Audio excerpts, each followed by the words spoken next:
কিন্তু আমি যেটা চিন্তা করেছি বাংলাদেশের যুবকদের কথা চিন্তা করে, যে তারা কত সহজে, আমি যদি একটা প্রযুক্তি উদ্ভাবন করতে পারি তাদের জন্য কত সহজলভ্য হবে সেটা করে ব্যবহার করতে হবে। ওই অটো ড্রিঙ্কারের ফ্যাসিলিটিসটা নিচ্ছে অল্প খরচে, এইটা মাথায় রেখে আমি এই অটো ড্রিঙ্কারটা আমার নিজস্ব উদ্ভাবন। কিন্তু ড্রপিংস যেটা, সেটার ম্যানেজমেন্টটা যাতে পরিবেশ দূষণ না হয়, ওইখান থেকে যাতে গ্যাস তৈরি করতে পারি এবং গ্যাসের মাধ্যমে আমরা বিদ্যুৎ উৎপাদন করতে পারি।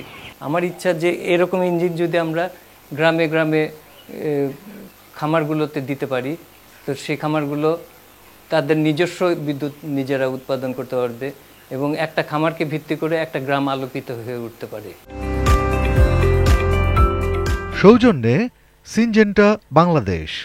প্রদর্শক, বাংলাদেশে ব্রয়লার কিংবা লেয়ার মুরগির চাষ বেশ কয়েক বছর ধরেই, কিন্তু প্রতিনিয়ত কোনো না কোনো চ্যালেঞ্জ মোকাবেলা করতে হয় খামারিদের। এক্ষেত্রে কোনো উদ্যোক্তা নিজস্ব কিছু প্রযুক্তিগত উন্নয়নের ফলে এই মুরগি পালন করেছেন সহজ, সেই সঙ্গে লাভবান হচ্ছেন। এমন একজন উদ্যোক্তা বগুড়ার সুজাবাদের শহীদুল হাসান খোকা, যিনি শুধু প্রযুক্তিগত উন্নয়নই ঘটাননি এই মুরগি পালনে, সেই সঙ্গে মুরগির বিষ্ঠা থেকেও তৈরি করছেন বিদ্যুৎ। তার প্রযুক্তিগত বিষয় নেই আমাদের আজকের কৃষি উপযুক্ত অনুষ্ঠান। আর সঙ্গে আছি আমি মনিরুল ইসলাম মিন্টু।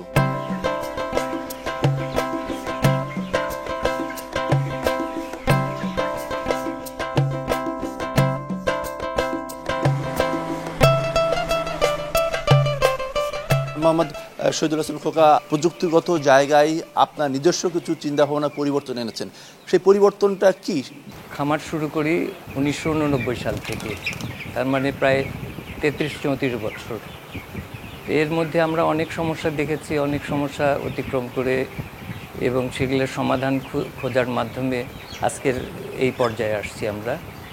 তো এখানে মূলত আমরা যে পরিবর্তনগুলো এনেছি, ড্রিঙ্কারের মধ্যে পরিবর্তন, ড্রিঙ্কার ফিডারের পরিবর্তন, ইভেন আপনারা যে খাঁচা সিস্টেমটা দেখছেন এটা বাংলাদেশে আর কোথাও নাই। চিন্তা করেছে এই কারণে যে আমাদের দরকার হলো পোলট্রি ড্রপিংস। আমরা পোলট্রিতে যেমন পোলট্রির ওই বার্ডসটা বিক্রি করব, মানে মুরগিটা বিক্রি করব, সেখান থেকে লাভ আনবো। এর পাশাপাশি মুরগির ড্রপিংস যেটা, সেটার ম্যানেজমেন্টটা যাতে পরিবেশ দূষণ না হয়, ওইখান থেকে যাতে গ্যাস তৈরি করতে পারি এবং গ্যাসের মাধ্যমে আমরা বিদ্যুৎ উৎপাদন করতে পারি। পোলট্রি ড্রপিংস দিয়ে যে বিদ্যুৎ উৎপাদন, সেটা নিয়ে অনেক দিন কাজ করার পরে আমরা খুব সফলতার সঙ্গে বিদ্যুৎ উৎপাদন করতে পারি এখন। আচ্ছা, এই নেট দিয়ে আসলে কি লাভ হচ্ছে? আমরা যদি ফ্লোরে এই ব্রয়লারগুলি পালন করতাম তাহলে আমরা যে ড্রপিংসগুলো পেতাম সেটা ওই যে তুষের সাথে মিশ্রিত ড্রপিংস আমাদের বায়োগ্যাস উৎপাদনে সাহায্য করে না। তখন আমরা এই ডিজাইনটা চিন্তা করলাম যে আমি যদি ব্রয়লার করি, ব্রয়লারটা খাঁচাই করতে হবে। খাঁচাই করলে যে ড্রপিংসটা পড়বে সেই ড্রপিংসটা আমরা বায়োগ্যাসের র মেটেরিয়াল হিসেবে ইউজ করতে পারবো, এছাড়া আমরা কিন্তু ইউজ করতে পারবো না।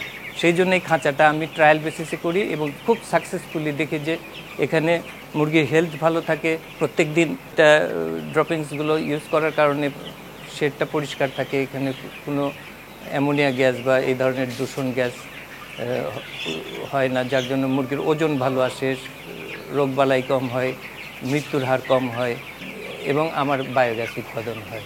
আচ্ছা, আমরা দেখছি যে এখান থেকে টপ টপ করে পানি পড়ছে, পানি দেওয়ার এই যে ব্যবস্থা, এই ব্যবস্থায় আসলে কি ধরনের লাভ হচ্ছে? এই ব্যবস্থায় লাভটা হলো কি, লেবার কস্ট কম হয়। ব্রয়লারকে এত পরিমাণ পানি দিতে হয় যে দিনের মধ্যে 5 বার 7 বার 10 বার লেবারকে ঢুকতে হয়, যার জন্য লেবারের শ্রমটাও বেশি হয় এবং শ্রমিকও বেশি নিতে হয়। কিন্তু আমি যেটা চিন্তা করেছি বাংলাদেশের যুবকদের কথা চিন্তা করে, যে তারা কত সহজে, আমি যদি একটা প্রযুক্তি উদ্ভাবন করতে পারি তাদের জন্য কত সহজলভ্য হবে সেটা করে ব্যবহার করতে হবে। ওই অটো ড্রিঙ্কারের ফ্যাসিলিটিসটা নিচ্ছে অল্প খরচে, এইটা মাথায় রেখে আমি এই অটো ড্রিঙ্কারটা আমার নিজস্ব উদ্ভাবন। কিন্তু খাবার দেওয়ার পদ্ধতিগত আপনি পরিবর্তন এনেছেন, সেটিও যদি আমাদের একটু জানান। খাদ্য খরচ কমাতে গেলে আমাদের ভালো ফিডার দরকার। ফিডারের দেখলাম যে আমরা বাজার থেকে যে ফিডারটা কিনি সেটাতে প্রচুর খাদ্য পড়ে যায়। এই যে একটা পট কিনে তার মধ্যে এই যে সয়াবিনের যে একটা কেন, ওটা বসাই দিয়ে আমরা এটা ট্রায়াল দিয়ে দেখলাম যে এখানে ফিডটা নষ্ট হয় না। এটা আমার একটা গবেষণা করে আমরা এটা করেছি। এটা দিয়ে আসলে কি ধরনের পরিবর্তন হলো? এটাতে এই যে এদিক দিয়ে মুরগি মাথা দিয়ে খাবে এবং এখানে একটা গার্ডারের মতো ভাঁজ করা আছে, ও শুধু মাথাটা ঢুকাবে, আঁচড় টাচড় দিতে পারবে না। দিয়ে খাচ্ছে। এবং এতে প্রথম দিকে মনে করলাম যে ওদের খাইতে যদি অত কন্ট্রোলড ওয়েতে যদি খায় তাহলে হয়তো খাবে কম, ওজন আসবে কম। পরে দেখলাম যে না, এটাতে ওরা পর্যাপ্ত খাচ্ছে এবং ওজনও ভালো আসতেছে এবং খাদ্যও নষ্ট হচ্ছে কম। মুরগির যে বিষ্ঠাটা সেটি নিচে পড়ে গেল, এখান থেকে আবার বিদ্যুৎ উৎপাদনের বিষয়টা কি দাঁড়ালো? পোলট্রি ফার্মিংয়ের সবচেয়ে বড় সমস্যা কিন্তু পোলট্রি ড্রপিংস ম্যানেজমেন্ট। এই যে ড্রপিংসটাকে লেবার দিয়ে বের করে নিয়ে যাওয়া, তারপরে সেইটা কোথাও রাখা, সেখান থেকে দুর্গন্ধ ছড়ানো, লেবার না আসলে সেটা একদিন থাকলো বা 2 দিন থাকলো 3 দিন থাকলো, শেডের মধ্যে যে দুর্গন্ধ, এতে পোলট্রির জন্য খুব বড় একটা ক্ষতির একটা সম্ভাবনা তৈরি করে। দড়ি দিয়ে একটা স্ট্র্যাপার টেনে নেওয়া হয় মোটর দিয়ে, হ্যাঁ, এবং 100 ফিট লম্বা একটা শেডের ড্রপিংসটা, একটা লাইনের ড্রপিংস বের করে নিয়ে যেতে মাত্র 40 সেকেন্ড লাগে, যেখানে লেবার দিয়ে করলে 3 ঘন্টা 3.5 ঘন্টা লাগতো। আচ্ছা, আমরা একটু আপনার ড্রপিং ম্যানেজমেন্টটা একটু দেখতে চাই, সেটা যদি আমাদের একটু দেখান।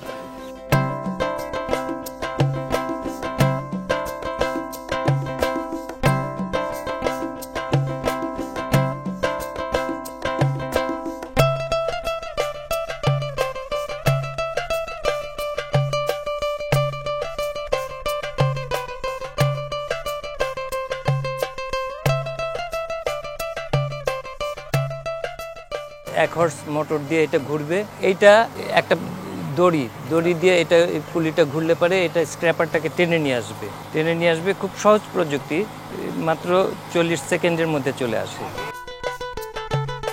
বায়োগ্যাস ডাইজেস্টারে চলে যাচ্ছে। এটা ইনলেট ট্যাঙ্ক, এটার মাধ্যমে বায়োগ্যাস ডাইজেস্টারে চলে যাচ্ছে। ডাইজেস্টারে আপনার ডাইজেশন গ্যাস উৎপাদন হবে, সেই গ্যাস দিয়ে বিদ্যুৎ উৎপাদন হবে। শেড থেকে ড্রপিংসগুলো এই ইনলেট ট্যাঙ্কে ঢুকলো। আচ্ছা, মুরগির বিষ্ঠা বা ড্রপিং সেটা তো এখানে আসলো, এটা কিভাবে প্রসেসটা যদি একটু বলেন আমাদের। মুরগির ড্রপিংস শেড থেকে তো স্ক্র্যাপারের মাধ্যমে আসলো, এসে এই ইনলেট ট্যাঙ্ক দিয়ে এই ডাইজেস্টার, এটা একটা 2000 সেফটি বায়োগ্যাস প্ল্যান্ট। এটা হলো সেই প্ল্যান্টের সেন্টার। এটা একটা বিশাল ডাইজেস্টার। এখানে কি গর্ত করা? হ্যাঁ, ডেপথে 24 ফিট, ডায়াতেও 24 ফিট, এরকম 2000 সেফটির একটা বায়োগ্যাস প্ল্যান্ট। এখানে এটা থাকবে, এটা ঢুকে গেল, এখানে ফার্মেন্টেশন হবে। আফটার ফার্মেন্টেশন এখানে যে গ্যাসটা উৎপাদন হবে, সেই গ্যাসটা আমরা অনেকে বার্নারের জন্য ব্যবহার করে, আবার আমরা ব্যবহার করি বিদ্যুতের জন্য। যে এটা দিয়ে আমরা যে বিদ্যুৎ উৎপাদন করি সেটা দিয়ে সেচের কাজে ব্যবহার করি, সেই বিদ্যুৎটাকে আমাদের ফ্যান বাতি জ্বালানোর কাজে ব্যবহার করি।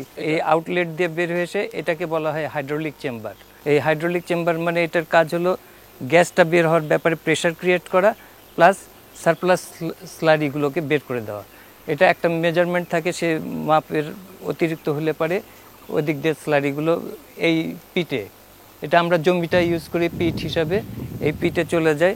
এই পিটে আস্তে আস্তে ওটা যখন শুকায় কেকের মতো হয়ে যায়, সেটা আমরা অর্গানিক ফার্টিলাইজার হিসাবে ব্যাগে তুলি, বিক্রি করে দিই। এবং এদিক দিয়ে গ্যাসটা বের হয়ে আসছে, এইটা সেন্টার, এইখান থেকে গ্যাসটা বের হয়ে সোজা চলে যাচ্ছে আমাদের জেনারেটরে। সবচেয়ে বড় কথা হলো যে অর্গানিক সারটা পাচ্ছি আমরা, এটা অত্যন্ত উন্নত মানের জৈব সার, এবং এটা কৃষকদের ফসল উৎপাদনের জন্য, সবজি উৎপাদনের জন্য খুব লাভজনক। আমরা তো এই বিষ্ঠা বা ড্রপিং এর এই ম্যানেজমেন্টটা, এখানে বায়োগ্যাসের বিষয়টা জানলাম, কিন্তু বিদ্যুৎটা আসলে কিভাবে উৎপাদন হচ্ছে, সেই সঙ্গে আপনার মেশিন কিভাবে চলছে, সেটি যদি আমাদের একটু দেখান। ধন্যবাদ, আসেন আমি দেখাচ্ছি।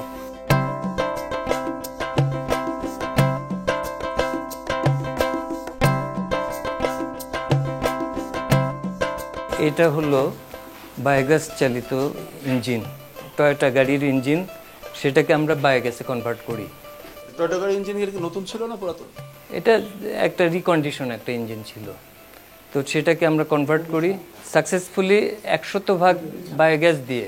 মানে মুরগির বিষ্ঠা থেকে যে গ্যাসটা উৎপাদন হচ্ছে, শুধুমাত্র সেই গ্যাস দিয়ে এই ইঞ্জিনটা চলে, এবং যার জন্য আমাদের পাওয়ার তৈরি করার খরচটা নাই, একদম জিরো। আমরা 2 মাসে বা 3 মাসে একবার যখন মোবিল ড্রেন দেই, সেই মোবিল ড্রেনের হয়তো 700-800 টাকা একটা খরচ আছে, কিন্তু দৈনন্দিন যে খরচ হওয়ার কথা সেটা নাই। আমার ইচ্ছা যে এরকম ইঞ্জিন যদি আমরা গ্রামে গ্রামে খামারগুলোতে দিতে পারি, তো সেই খামারগুলো তাদের নিজস্ব বিদ্যুৎ নিজেরা উৎপাদন করতে পারবে, এবং একটা খামারকে ভিত্তি করে একটা গ্রাম আলোকিত হয়ে উঠতে পারে। এই মেশিনটা বসাতে এখন আসলে কত খরচ হতে পারে? আমরা যখন করেছি তখন তো 1-1.5 লক্ষ টাকা লেগেছে এককালীন, তারপরে তো আর খরচ নাই, শুধু মেনটেনেন্স ছাড়া। আর এখন হয়তো 3-3.5 লাখ টাকা লাগতে পারে এককালীন। এটুকু জোগাড় করে করলে পারে বেনিফিট তো অনেক বেশি। এখান থেকে যে বিদ্যুৎ উৎপন্ন হয় তাতে আসলে কয়টা লাইট ফ্যান চলে, কিংবা এই পানি তোলার কথা বললেন, সাবমার্সিবল পাম্প করে এখান থেকে যে বিদ্যুৎ উৎপাদন হয় সেটা দিয়ে এই যে এই অল্টারনেটরটাকে চালানো হয়, এটা হলো 7.5 কিলোওয়াট। এটা আউটপুট 6 কিলো থেকে 6.5 কিলো আসে, সেটা দিয়ে 6 কিলো যে কনজাম্পশন আমরা নিতে পারি। বায়োগ্যাস প্ল্যান্ট থেকে গ্যাসটা এদিক দিয়ে আসে, এই লাইনে আসে, এসে এখানে একটা ফিল্টার আছে, এখানে ময়েশ্চার ট্র্যাপিং হয় ফিল্টারে।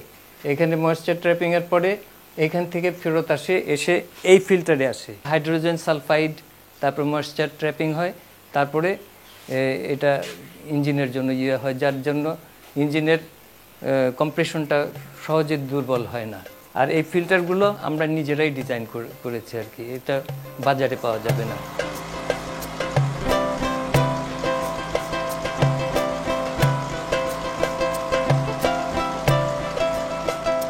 লেখাপড়া কি প্রকৌশল লাইনে? আপনার এই ধরনের টেকনোলজি সম্পর্কে আসলে আপনার অভিজ্ঞতা বা জ্ঞানটা হলো কিভাবে? আমার তো প্রকৌশল লাইনে না, আমি তো কৃষিবিদ, এগ্রিকালচার ইউনিভার্সিটিতে পাশ করে এসেছি পোলট্রি প্রোডাকশনের ওপর। কিন্তু আমি আগেই বলেছি যে আমরা যে সমস্যার সম্মুখীন হয়েছি তখন সেটা সমাধান করার চেষ্টা করেছি, এই করতে করতেই প্রকৌশল লাইনে চলে আসছে আর কি।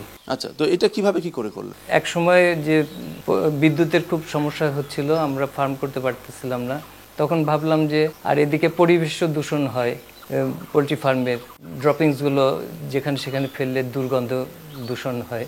তখন আমরা চিন্তা করলাম যে এটাকে কি করা যায়। তখন সায়েন্স ল্যাবরেটরির সহযোগিতায় আমরা বায়োগ্যাস প্ল্যান্টটা করে নিলাম। করে নেওয়ার পরে যে গ্যাস হচ্ছে সেই গ্যাসটাকে কী কাজ, এটা সফলভাবে কিছু করতে পারতেছে না বিদ্যুৎ উৎপাদনের ব্যাপারে। তখন আমি এটা গবেষণা শুরু করি এবং এইটা প্রায় 1.5-2 বছরের মাথায় আমরা মোটামুটি একটা ইঞ্জিন স্টার্ট করি বায়োগ্যাস দিয়ে। আর এখন বর্তমানে খুব সাকসেসফুলি আমরা এই বায়োগ্যাস দিয়ে ইঞ্জিনটা চালাচ্ছি।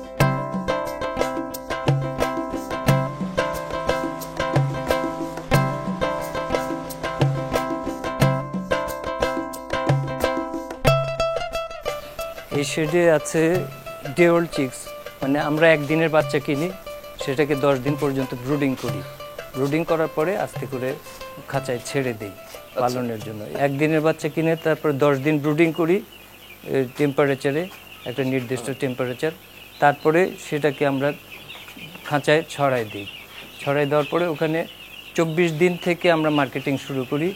1100 থেকে 1400 গ্রাম ওজন যখন হয় তখন আমরা, আমাদের কিছু নির্দিষ্ট পার্টি আছে যারা এই 1100 থেকে 1400 ওজনের ব্রয়লার তাদের দরকার, ওরা মূলত গ্রিলের মুরগি হিসাবে এবং চাপের মুরগি হিসাবে তারা কিনে নেয়। আচ্ছা, আমরা দেখি যে খামারিরা বলেন যে খামারের সবচেয়ে বড় অসুবিধা হচ্ছে বিভিন্ন ধরনের অসুখে মুরগি মারা যায়। তো এক্ষেত্রে আপনি তো দীর্ঘদিন ধরে এই পোলট্রি শিল্পের সঙ্গে যুক্ত, আপনি কি পরামর্শ দেবেন? মুরগি তো অসুখ বিসুখ থাকবেই, তো ম্যানেজমেন্ট যদি ভালো হয়, ঠিক মতো পানি, পরিবেশ এবং ভেন্টিলেশন যদি ভালো হয়, আলো বাতাসের ভালো ব্যবস্থা থাকে, তারপরে আপনার বিছানার ব্যবস্থা যদি থাকে, যেমন আমাদের খাঁচাতে বিছানার ব্যবস্থাটা অত্যন্ত উন্নত মানের, এবং প্রপারলি ভ্যাকসিনেশন করলে রোগবালাই কম হয়।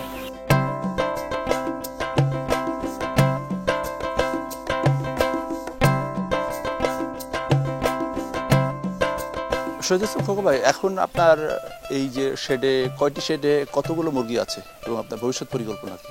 এখন ছোট বড় মিলিয়ে প্রায় 5টা শেড আছে এবং ক্যাপাসিটি হলো 4500।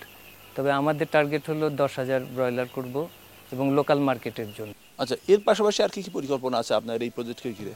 আমাদের এখন আছে হলো গরুর ফার্ম আছে, তারপরে মাছের ছোট কিছু পুকুর আছে, আর ব্রয়লার।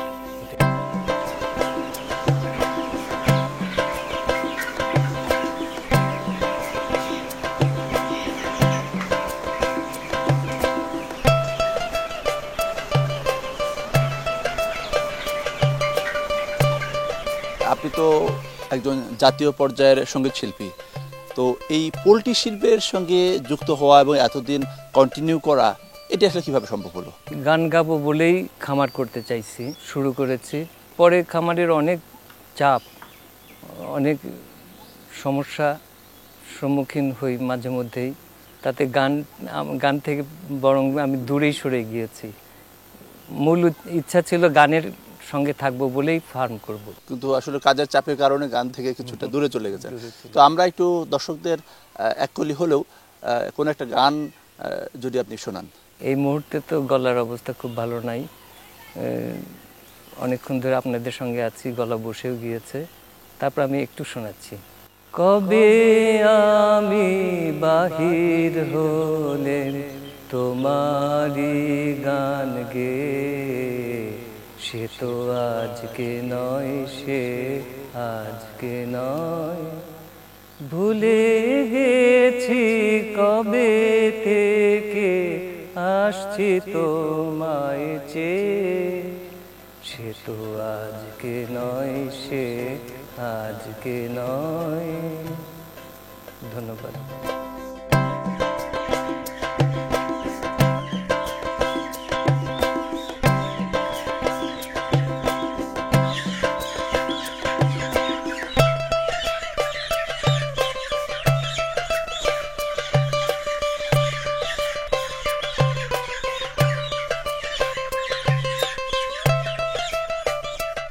পরিকল্পনার যদি ভিন্নতা থাকে, চিন্তা চেতনায় যদি আধুনিকতা থাকে, তাহলে কিন্তু এই ধরনের ছোট ছোট প্রযুক্তি ব্যবহার করেই মুরগি পালনের ক্ষেত্রে খরচ কমানো যেতে পারে। সেই সঙ্গে আমাদের অতি প্রয়োজনীয় বিদ্যুৎ সেটিও উৎপাদন সম্ভব।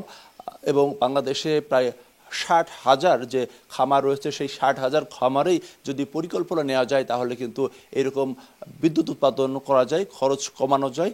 আমরা আশা করব যে এই যে প্রযুক্তি, এই প্রযুক্তির বিষয়ে সরকারের সংশ্লিষ্ট কর্তৃপক্ষ আরও মনোযোগী হবে এবং এর আরও কী কী ব্যবহার রয়েছে সেই ব্যবহার করবে, এই প্রত্যাশা রেখে শেষ করছি আমাদের আজকের কৃষি প্রযুক্তি অনুষ্ঠান।